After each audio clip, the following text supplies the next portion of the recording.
আৰু একোবাৰ ৰিলঞ্চ প্ৰগ্ৰাম আছে আমাৰ অসম চৰকাৰৰ পৰা আমাৰ মাননীয় মুখ্যমন্ত্ৰীৰ নেতৃত্বত আমি আৰু একোবাৰ মানে ৰিলঞ্চ কৰিবৰ আমি আহিছোঁ কাৰ্যক্ৰম ইয়াতে আজি আমি along with ৰাইচ আমি দাল আৰু চেনি দিব প্ৰত্যেক মানে বেনিফিচিয়াৰী মানে 1 কিলো আমি দাল আৰু 1 কিলো চিনি দিম আৰু এইটো মানে 100 টকা দিব লাগে কিন্তু এইটো মাৰ্কেটৰ পৰা এইটো কম আছে আৰু কোৱালিটিটো ভাল আছে মই মানে ৰাইজৰ মানুহসকল মই মানে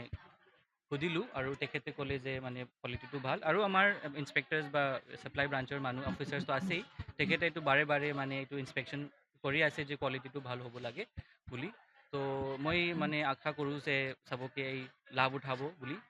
য'ত য'ত মানে চৰকাৰৰ পৰা য'ত সহায় হৈ আছে এইটো মানে আমাৰ ৰাইজৰ পৰা মানে এইটো লাভ উঠাব বুলি মই আশা কৰিছোঁ থেংক ইউ এইটো হৈ যাব এতিয়া মানে আপুনিতো জানে যে এতিয়া আমাৰ ইৰাণ ৱাৰৰ ক্ৰাইচিছ হৈ আছে কিবা গ্ল'বেল ক্ৰাইচিছটো হৈ আছে তাৰ কাৰণে কিছুমান আমাৰ অষ্টেৰিটি মেজাৰ্ছ চলি আছে আই থিংক এইটো লাহে লাহে ইম্প্ৰুভ হৈ আছে গ্ল'বেল মানে চিনাৰিঅ'ছটো ইম্প্ৰুভ হৈ আছে তো এইটো হৈ যাব আই থিংক চৰকাৰৰ পৰা মানে ফুল মানে এফৰ্ট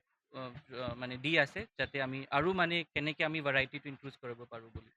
থেংক ইউ যিকোনো খবৰৰ বাবে যোগাযোগ কৰক 9181 307 221 আমাৰ এই নম্বৰত।